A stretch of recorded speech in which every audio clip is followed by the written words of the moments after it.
বিহারের নির্বাচন রয়েছে সামনে, তার আগে ইডির নজরে কি এবার কংগ্রেস নেতা রাহুল গান্ধী? কারণ এই প্রশ্নটা উঠছে, স্বাভাবিকভাবে রাহুলের বিরুদ্ধে মামলাকারীকে তলব করেছে ইডি। আগামী 9 সেপ্টেম্বর ইডি তলব বিঘ্নেশ শিশিরকে। কারণ যে বিঘ্নেশ শিশির একটা সময় রাহুল গান্ধী ব্রিটেনের নাগরিক এমন বিস্ফোরক দাবি তুলে এলাহাবাদ হাইকোর্টে মামলা দায়ের করেছিলেন। এবার সেই বিঘ্নেশ শিশিরকেই সমন পাঠিয়েছে কেন্দ্রীয় তদন্তকারী সংস্থা ইডি। জানবো এই প্রসঙ্গে আমাদের সঙ্গে যুক্ত হয়েছে প্রতিনিধি শেখ মনিরুল। মনিরুল, কি জানতে পারছো? দেখো, রাহুল গান্ধীর বিরুদ্ধে যে বিদেশের নাগরিকত্ব নিয়ে যে মামলা করেছিল তার নাম হচ্ছে বিঘ্নেশ শিশির। তিনি অবশ্য একজন বিজেপি নেতা বলেই কিন্তু তার পরিচিত এবং সেই বিজেপি নেতাকে অবশেষে তলব করলো হচ্ছে ইডি এবং আগামী 9 সেপ্টেম্বর ইডির তরফ থেকে তাকে হাজিরা দিতে বলা হয়েছে।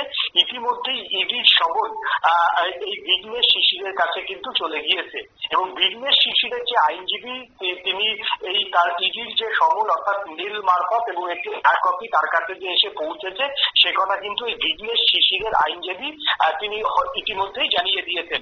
যদিও বিঘ্নেশ শিশিরের তোমার নিরাপত্তার জন্য ইতিমধ্যেই কেন্দ্রীয় বাহিনী দিয়েছে কেন্দ্রীয় স্বরাষ্ট্র মন্ত্রক। যেটা প্রশ্ন হচ্ছে, সামনেই বিহারের বিধানসভা নির্বাচন, আর বিহারের বিধানসভা নির্বাচনের আগে কার্যত রাহুলের নাগরিকত্ব নিয়ে এবার ইডি যে তৎপর সেটা কিন্তু এই বিঘ্নেশ শিশিরকেই এই সমন পাঠানো নিয়েই কিন্তু বোঝা যাচ্ছে। কারণ বিঘ্নেশ শিশিরকে যখন ইডি তলব করেছে তিনি যদি সেদিন যান তাহলে তার নাগরিকত্ব এবং তার তিনি যে অভিযোগগুলো তুলেছেন সেই অভিযোগের বিরুদ্ধে কিন্তু ইডি তার কাছ থেকে ডকুমেন্টস চাইবেন এবং ডকুমেন্টস চাওয়ার পর তার যে বয়ান সেই বয়ান ইডি রেকর্ড করতে পারে এবং রেকর্ড করে সেটা সেই বয়ান যদি রেকর্ড হয় সেই রেকর্ডের অনুযায়ী কিন্তু যে কোনো অভিযুক্তকে কিন্তু ডেকে পাঠাতে পারে ইডি। সেটা কিন্তু ইডির তোমার হচ্ছে ইডির কিন্তু সেটা তোমার আইন রয়েছে। এবং শুধু তাই না, বেআইনি এই মামলার অন্যতম বিষয় হচ্ছে আর্থিক তছরূপ।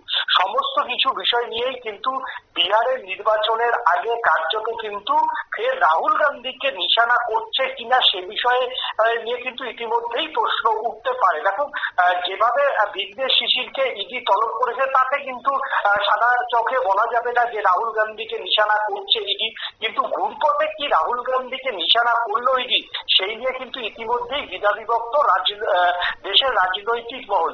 যদিও বিষয়টা নিয়ে কিন্তু একেবারে পাত্তা দিতে নারাজ, কারণ তিনি বিঘ্নেশ শিশির তিনি রাহুল গান্ধীর বিরুদ্ধে মামলা করেছে তাই হয় তাকে তলব করেছে বলে কিন্তু জানিয়েছে হচ্ছে কংগ্রেসের দিল্লির নেতারা। তারা বলছেন এই ক্ষেত্রে রাহুল গান্ধীর সম্পর্ক নেই বলেই কিন্তু তারা জানিয়েছেন।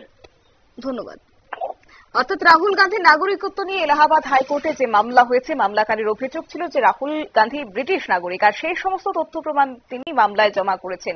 কেন্দ্রীয় সরকারের কাছে নির্দিষ্ট তথ্য না থাকায় সেই সময় মামলাটি বাতিল হয়ে গেলেও সম্প্রতি ব্রিটিশ সরকার কেন্দ্রীয় সরকারকে রাহুল গান্ধীর নাগরিকত্ব সংক্রান্ত নথি তুলে দেওয়ার পরে হাইকোর্টে মামলাটি নতুন করে চালু করেছে এবং সেই জায়গা থেকে সেই মামলাকারী বিঘ্নেশ শিশিরকে এবার কেন্দ্রীয় তদন্তকারী সংস্থা কিন্তু তলব করেছে।